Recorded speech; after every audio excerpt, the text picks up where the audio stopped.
All right, well, thank you for coming today. Today we're talking about G.K. Chesterton's The Everlasting Man. So some of you might have tuned in before when we read G.K. Chesterton's Outline of Sanity. So a little background on him. He was a pretty famous Catholic thinker, early 20th century. So this was written about 1925. And if you know G.K. Chesterton, he was one of the main inventors of the political philosophy of distributism. So Outline of Sanity mostly talked about distributism, which is a pretty cool right-wing philosophy, very Catholic, very anti-capitalist. So if you are into those things, I would definitely check it out. So this book, he kind of talks about an outline of history. So he goes into first how his reason for writing this was in response to H.G. Wells. So H.G. Wells wrote this kind of atheistic, evolution-based outline of history that sort of talked about how, you have this idea of God and spirituality that is evolving as time goes on. And Chesterton wanted to make something that was basically a counter to that and talk about how man is not just this evolving being, and the idea of God is not just an evolving idea. Bucket Groiper says, is distributism cringe or based? Definitely based. Please check it out. You could even check out my other video on distributism if you check out my YouTube channel, Outline of Sanity. I would recommend that. All right, so back to G.K. Chesterton. So he's going to take this very religious kind of worldview and how man is different from other animals.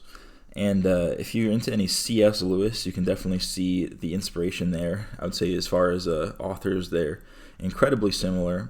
And you can tell that C.S. Lewis has read G.K. Chesterton and uses a lot of the same points that Chesterton makes. Is if you read Mere Christianity, you can see a lot of it taken almost word for word. As far as what we're going to talk about today, so we'll start with how he defines man and how man is different from other animals. So you kind of have this atheist sort of Darwinian worldview that man, evolved from monkeys. We don't have to, I'm not trying to lampoon, Darwinism. I guess that's a bit of an oversimplification.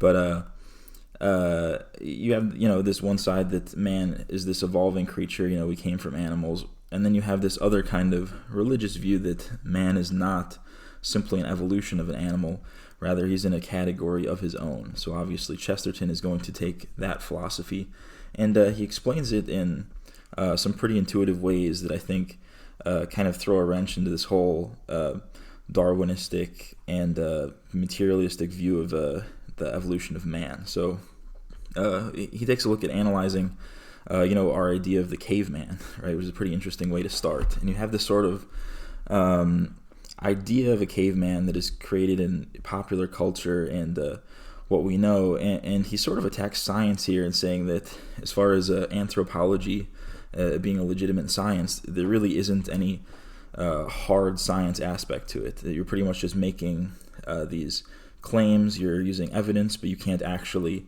know anything for sure. So when you say that a caveman used this tool for this purpose, you're just making an educated guess. So when they have all these popular attitudes about how a primitive man must have been, they sort of see him as brutish, savage, and not some thinking, contemplating creature like a modern man is. And his first way of sort of turning this idea on its head is he talks about cave paintings.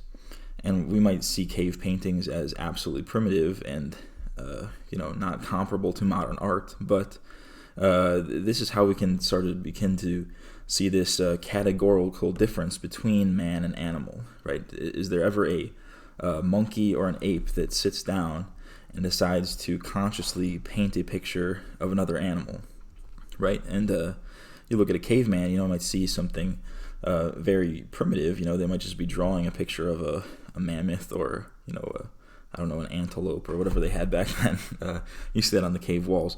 But that is a very deliberate action. That is not something you do accidentally. That is not something that just occurs, something that just falls into being, right? You have to be a thinking, a conscious being in order to go through something like that. So if we look at these, Stone Age, 10,000 plus year old drawings, the people that were making these drawings are not some kind of savage, near beast creature. This is a thinking and contemplating creature.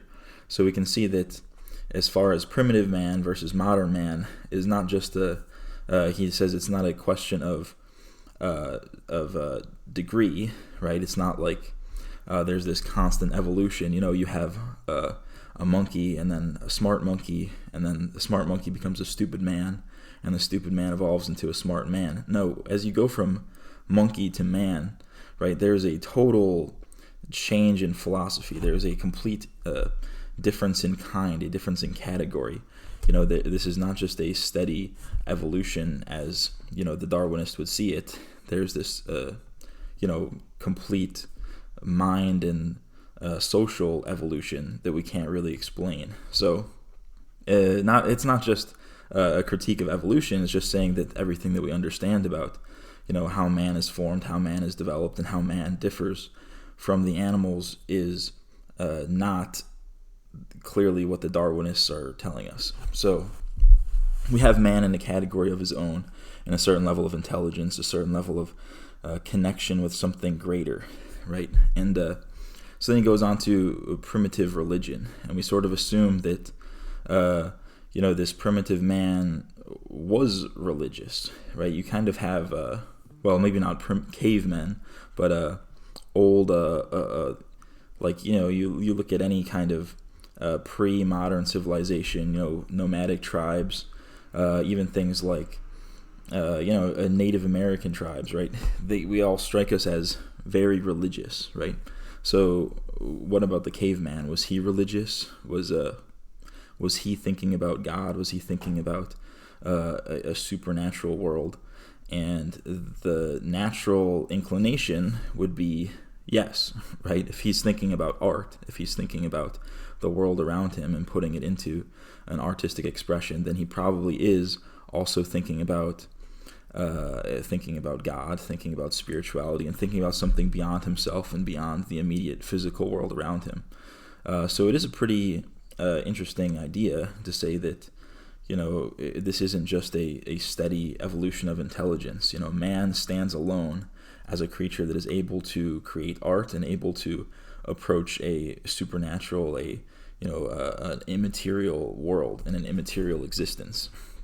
So we go through history, and he talks about sort of, how our concept of God and concept of religion has evolved from there. So he delves a little bit into paganism and how Christianity evolved from paganism, which is something that he doesn't really like to say, right? He doesn't say it's really an evolution, more so that similar to how man is this revolutionarily different category from an animal, the idea of a Christian religion is this revolutionarily different category than this paganistic religion, to the point where he says that he thinks that most people, and most primitive people, and even most pagans are in fact monotheists, right? It's just a much more intuitive way of thinking about religion.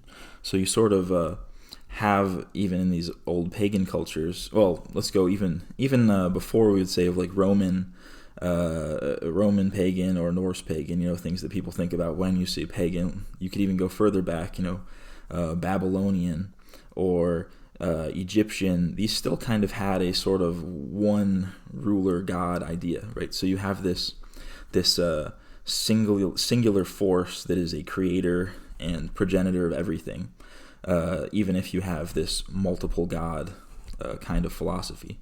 So he says that most men, even pagans, had this concept of a monotheism that really found its final expression in Christianity, rather than being this evolving idea of, okay, well, first we have this belief in nature that evolves into a belief in many gods that is eventually created into this authoritative view of a singular God, right? So he also tries to make a strong effort to reconcile paganism versus Christianity. which is something you kind of see today is a pretty big divide among the right. Actually, you sort of have this pagan versus Christian debate that is ever ongoing. And I'm not saying that he's trying to put that to rest, because obviously that's not something that he ever really dealt with. But the fact that paganism is not, it's a totally different category, right? And if you're going to believe in things like logos, you're going to believe in things like, this authoritative type of religion, ultimately that is going to lead you to Christianity, right? Because it is so categorically different. And while, Christianity can attribute certain things to paganism and certain traditions, certain viewpoints, the ultimate philosophy is in a category of its own. So, and that's sort of where he leaves off this part one before he goes more into, the person of Christ in part two, which we're not going to get to. But I'll go through a few quotes like I normally do that I think are pretty interesting, and then I'll kind of look at what you guys thought about the book. So one of the first interesting parts is in the very introduction. He has a quote where he's talking about popular views on religion at his time, in 1925, and he says, or they will complain that a sermon cannot be interrupted and call a pulpit a coward's castle, though they do not call an editor's office a coward's castle. It would be unjust both to journalist and priest, but it would be much truer of the journalist. So, and this is something that has continued onward to today. You see, whenever the church or a priest or any person with a religious viewpoint takes an authoritative stance on anything, it's sort of deemed a cowardly tactic, right? So when a religious person says, I look down upon homosexuality because of my religion, it's sort of looked as a cowardly tactic and sort of dishonest. When truthfully, who's more guilty of this? Is it the religious people, or is it, the journalists that run the media, that are taking their authoritative viewpoint that is ultimately more destructive and more synchronized, right? You have this totally damning force that cannot be gone against, whereas it's quite easy to go against the church. I mean, just look at how large Protestantism has grown in the past 500 years.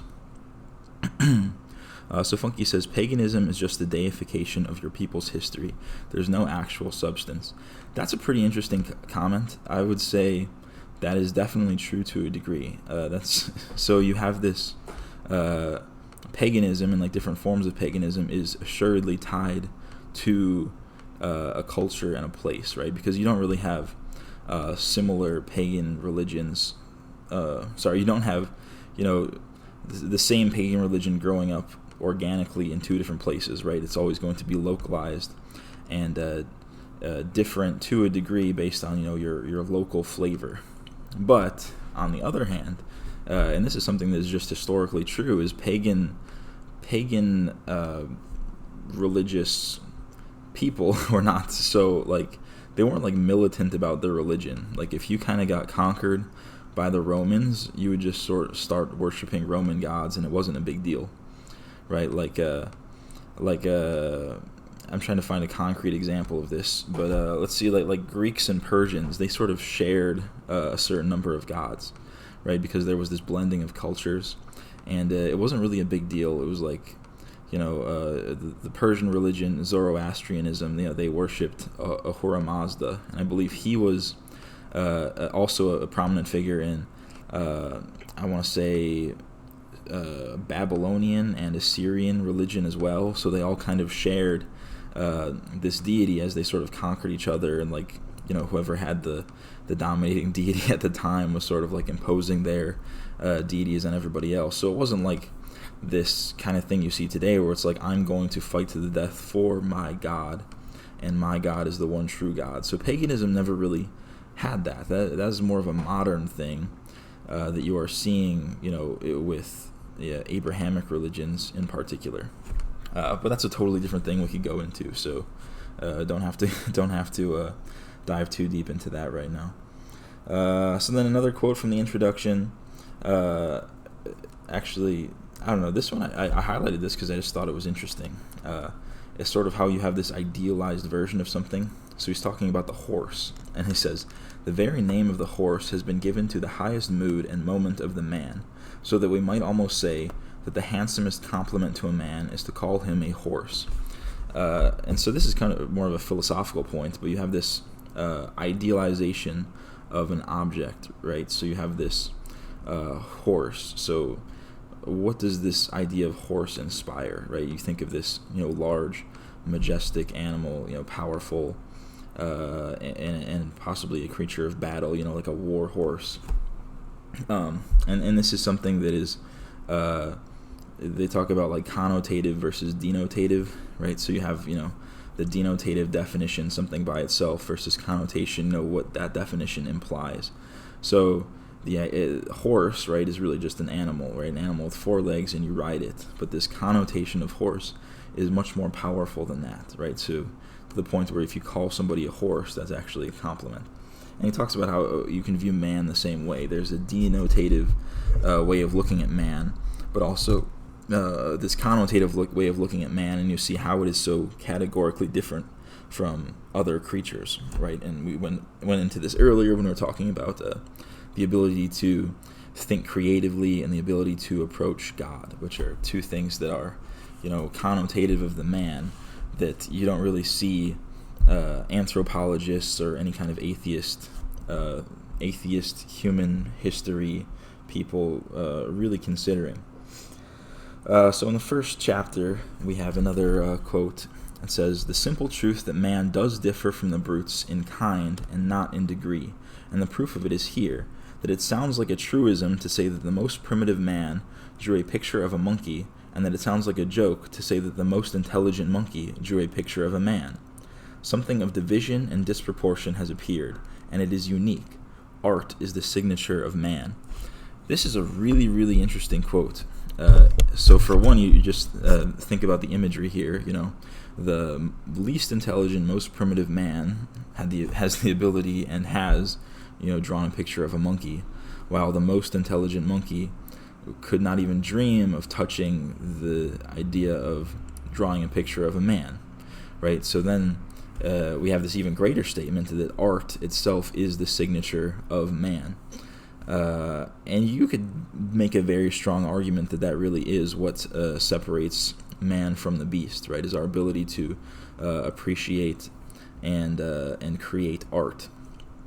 And then you can kind of go into a whole, Nietzschean thing about how art is so integral to humanity, but I'm not going to delve into that. But it is another interesting path you could take with a quote like that. And I'm interested to hear what you people think. Is art the single signature of man, or is it something else, or something in addition to art, or something other than art? And so another quote from that one is, "There may be a broken trail of stone and bone faintly suggesting the development of the human body. There is nothing even faintly suggesting such a development of this human mind. It was not, and it was not, and it was. We know not in what instant or in what infinity of years. Something happened, and it has all the appearance of a transaction outside of time." So it's a very interesting thing. We have you can look at, this evolution of man, in quotation marks, as we go from, Homo erectus to Homo, what's the other one? I don't even remember. Homo erectus to Homo sapiens, and then some Neanderthal genes mixed in there, right? You can sort of see, or Australopithecus, right? That's another one of those. And you see this progression of, you can look at the skeletal structure, these various categories, and see how we kind of have this evolving man, right? But it's not indicative of anything that's going on in the mind, right? And as far as what we have today, right, we have no idea what the Australopithecus or the Homo erectus, what exactly was going on in their mind. We can't see the evolution of that. All we really have now are monkeys in comparison to man. And we don't really know how we get from, unintelligent and uncreative to intelligent and creative. So it ultimately gives credence to the idea that, this Darwinian philosophy is not true, or at least not 100% true. There was this drastic shift that we're really not accounting for, that by all means appears to be there, right? This drastic change that happened on this so-called evolutionary path between, beast and man.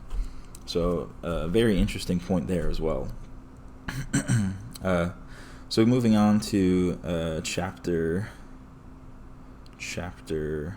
3 is where I had the next quote.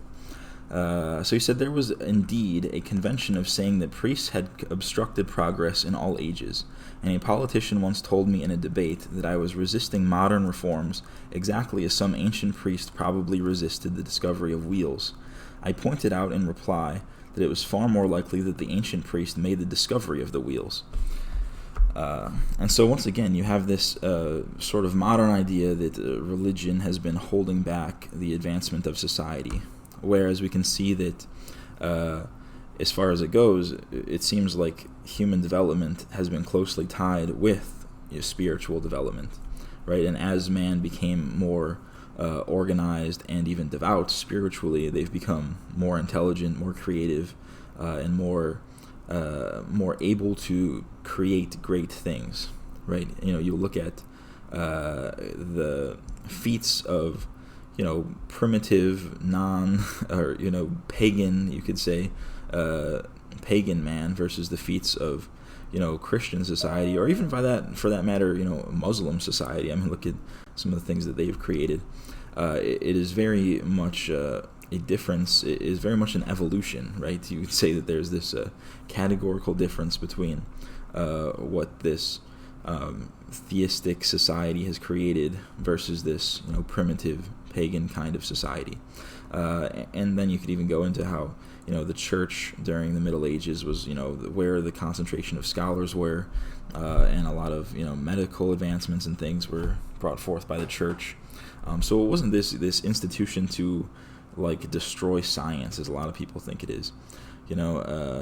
More so than anything, they were probably pushing mankind towards a greater progress, right? A greater, not just technological progress, but creative and philosophical as well.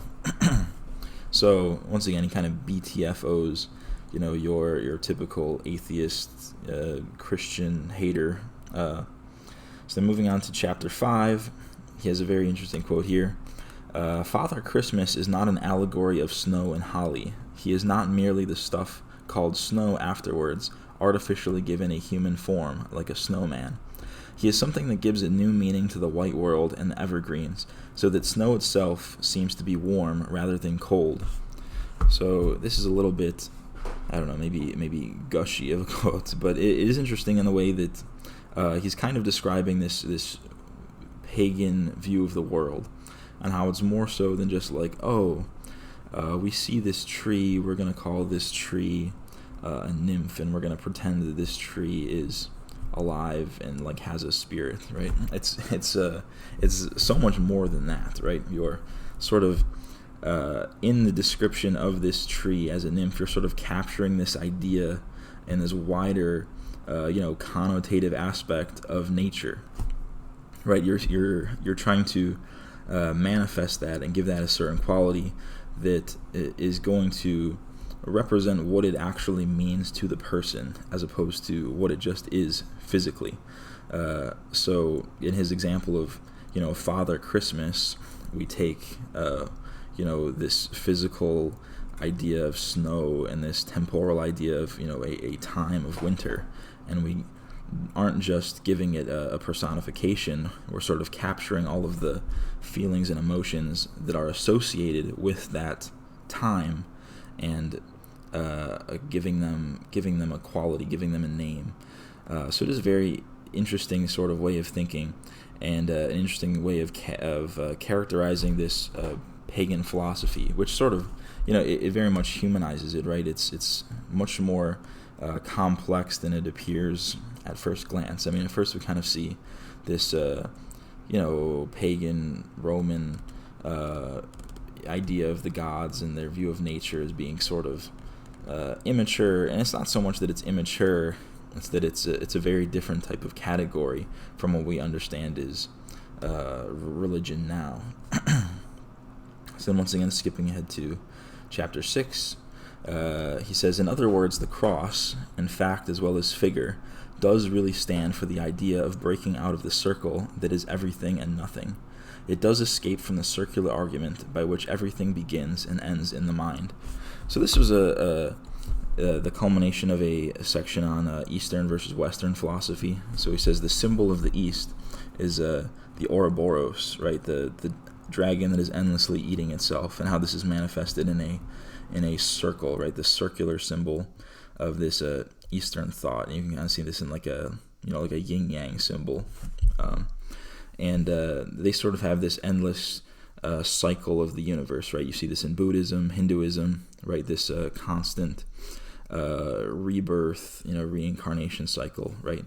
And he says that you have this Western philosophy, the symbol of the cross is sort of antithetical to the circle, right? You are intersecting that circle and breaking free of it.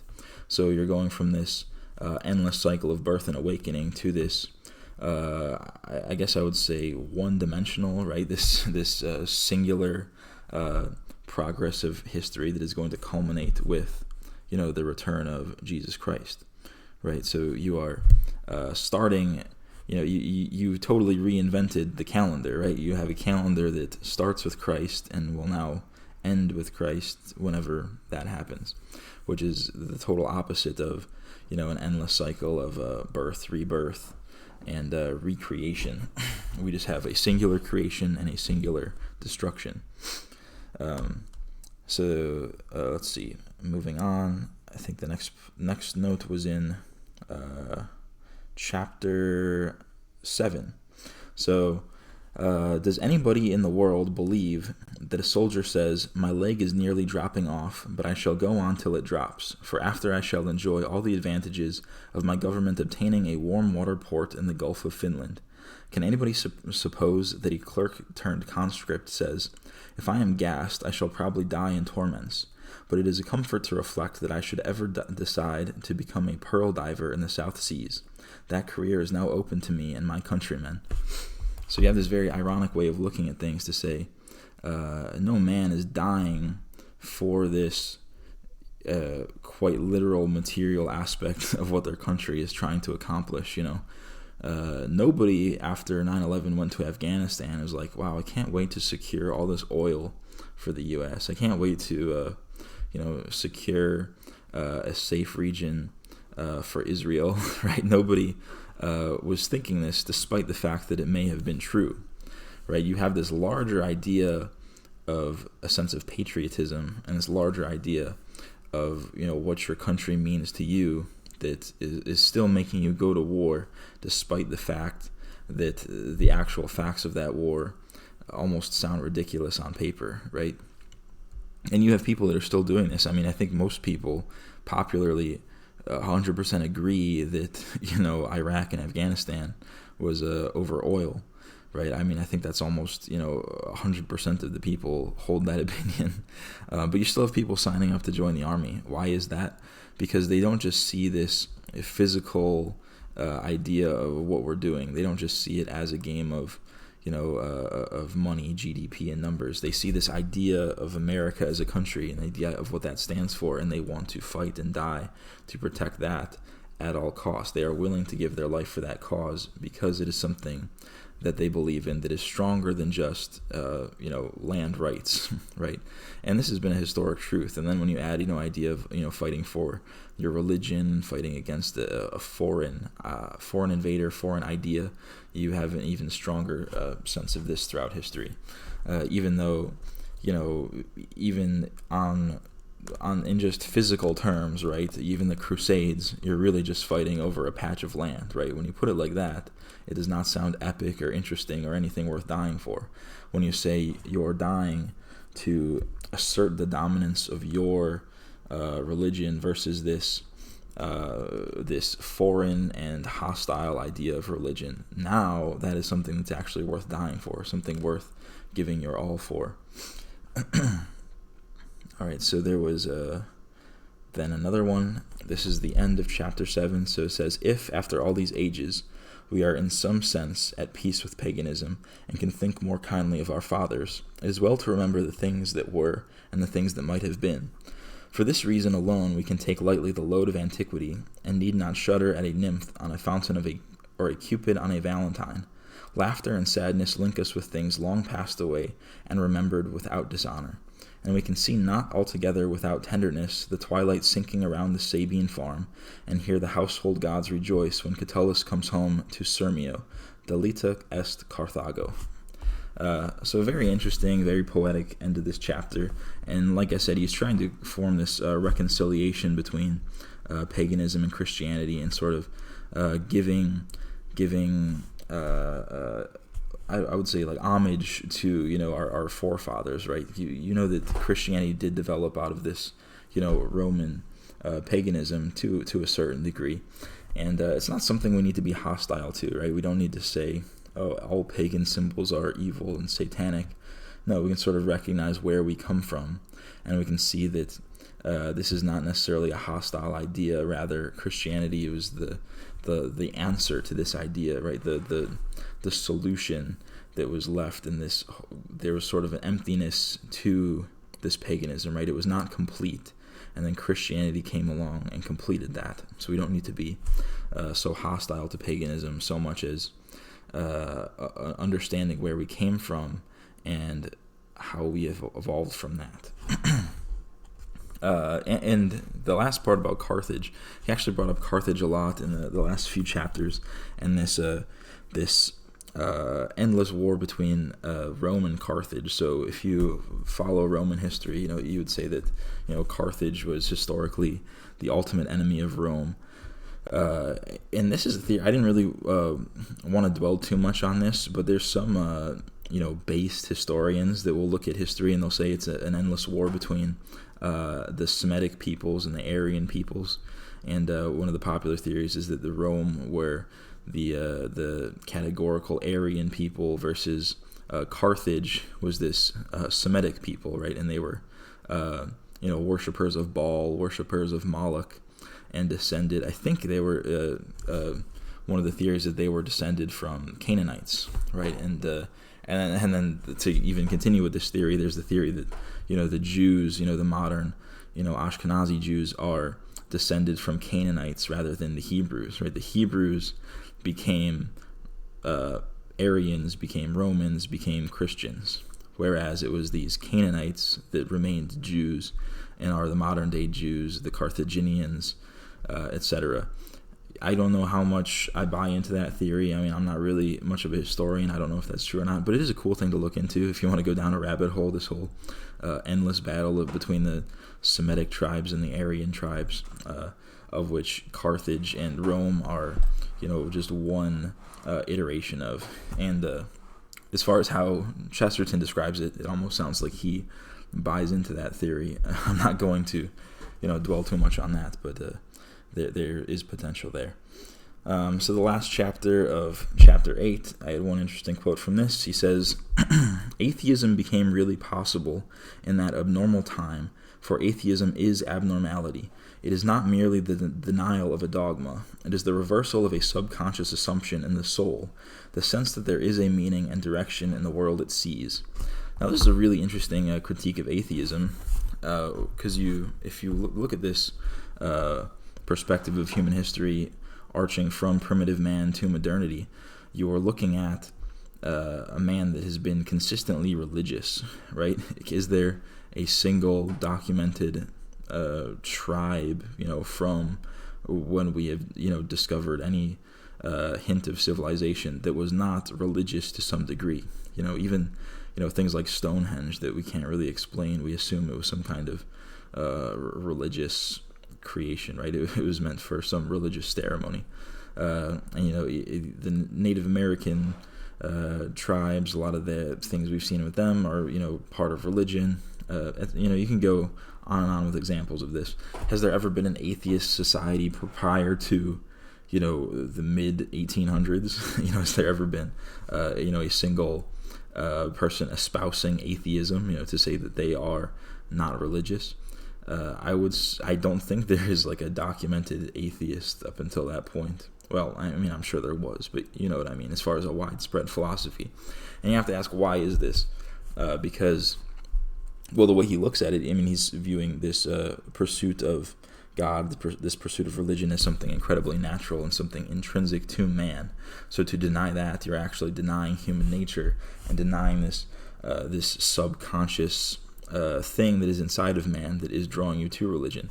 And the fact that you are going to be moving away from that, right? It's a denial of the self, even, right? A denial of your own humanity, and that's one of the possibly the sickest things about atheism. So that was all the quotes that I liked. So I don't know if anybody has anything that they would like to add, and if anybody wants to hop in the voice chat, I can always keep that going. Let's see, general chat open. All right, if anybody wants to hop in there, and I'll just start reading through the chat because it was very active, considering we've had more people here today than ever before. I guess we're shitting on atheists. That's always good. Love to shit on atheists. Or people praying for insert thing, e.g. rain, money, etc., especially black Christians. It's like voodoo with a cross. That's a pretty interesting thing. And I've seen, analyses of this and saw that how even in these African countries, when they become devoutly Muslim or devoutly Christian, like Ethiopia, I believe, is very Christian, or I think it's Somalia, which is 99% Muslim, whatever. It's this Africanized version where they, really just blend in their shamanistic magic, but now instead of it being just black magic, it's black magic, but you include a Bible verse or a Quran verse on your prayer leaflet that you're burning as incense, which is an interesting thing, and you could go different ways with that. You would say, are these Africans, due to their intelligence, are they not as capable of practicing a standalone religion? Instead, they just keep reverting back to their tribalistic religions, or is it is there a spiritual dimension to that, where this is the manifestation of their world spirit or something, and then that is the only way that they can practice that. Let's see. Red Pill said, nothing to add, just enjoy listening in. Well, I'm glad you enjoyed it. I know this is kind of boring for some people, but I mean, I like doing it. I mean, this is my forte, I guess. I don't know if I'm an entertainer. I'm just kind of a nerd, I guess. Funky Clock says, the World War I memoir Storm of Steel makes very similar points. Junger talks about how the human propensity to embrace suffering and disregard comfort for non-material motivations is proof of God. That is very interesting, right? If God wasn't real, why would people be so willing to put their life, possessions, and comforts on the line for God, right? I mean, the only real atheist argument I could see was just is mass brainwashing or something like that. But it's not so easy to brainwash people into something like that, right? There has to be something to it. And if you look at this historical conception of God throughout history, it sort of lends itself to the fact that, our belief and trust in God has been there this entire time. It is not a new phenomenon, right? And the fact that it has been there means, what put it there, right? What made that caveman first start drawing on the wall? Was that an evolutionary trait? Did he gain anything by drawing that? Was that naturally selected for, or was that gifted to him by a higher power? Right? Very interesting thing to think about. As a tip, I would suggest streaming under talk shows and podcasts, more likely to get viewers. I actually had no idea I could do that. I think I made this channel before Trovo was even a real website, so they didn't have options. It was like that. It was are you streaming Fortnite or are you streaming Warzone? And those were the only two options. Not literally, but it was very limited. But that's good to know. I'll try doing that. All right. Well, I think I've said a lot about it. I'll go through some of the rest of these comments real quick before we sign off. You'd be hard-pressed to find miracles. Jesus performed the most, but outside of that, there's only like 8 for Elisha, 4 for Elijah, and a handful for Moses. Even so, the amount of time period is very sporadic. I don't know what to say to that. I mean, that's pretty interesting, if that's true. I'm not like a biblical scholar. Once heard an atheist say that the stoned ape theory explains art. That's like some Joe Rogan level take right there. That's like when I think of stoned ape theory, I just think of like Joe Rogan smoking a joint and like thinking about chimpanzees. Like that's the most like Reddit tier thinking. Like we have fucking like years of Christian scholarship that just like makes that look like the most juvenile possible like worldview, and the fact that people still subscribe to that is just like, it's embarrassing to me. Like it's just like you're the embodiment of Reddit. All right. So also the Japs had a very interesting religion with the deification of the emperor as a living god. People call Japan based, but their form of fascism is wonky. I was also wondering what people in China practice, Buddhism or just atheistic state worship. Well, that's a very interesting thing. I mean, China as a whole, it's this very much an enigma, especially in the modern day. I think there was a period where China was very Buddhist, but now you kind of see like an oppression of like Tibetan Buddhism. So I think they're very anti-Buddhist today, to the point where like the Tibetan monks are being like genocided, I think. Where else was I going with that? So it's and then you also have this like thread of Confucianism that has sort of lasted for several thousand years, to the point where like Confucianism was never a real religion per se. It was just sort of a philosophy. I mean, you could put it like lower than paganism, even as far as like how much of a religion it really is. But that has like always influenced Chinese culture and Chinese practice from the very beginning, and you can't really disentangle Confucianism from whatever the current Chinese religious outlook is. And then as far as Japan, with the emperor being a deification, the deification of the emperor as a living god. I mean, we sort of look at that as very foreign, but realistically, if you look at Christian emperors, the Holy Roman Emperor, I mean, it quite literally is the Holy Roman Emperor ordained by God, right? Given, this heavenly mandate. Is this really so different? And I'm not going to say that, we view the emperor as a literal deification, I mean, obviously that's a total mischaracterization. But you sort of have a similar thread there, to the point where it's not really so dissimilar. To the point where, if Japan was Western, it would probably have manifested in the exact same way as it did in the West, which I guess that sounds like a tautology, but I think you might understand what I'm saying. All right. Well, I think that's most of the comments, or at least most of the intelligent ones. Thank you, all of you guys that made it to the end, and if you couldn't make it to the end, I hope you at least enjoyed. Toss the follow. Hopefully next week we'll be talking about part 2 of this book, and we'll get more into the big man JC. So I hope you guys are interested, and I'll see a few of you next week. And thanks for stopping by. I will be signing off.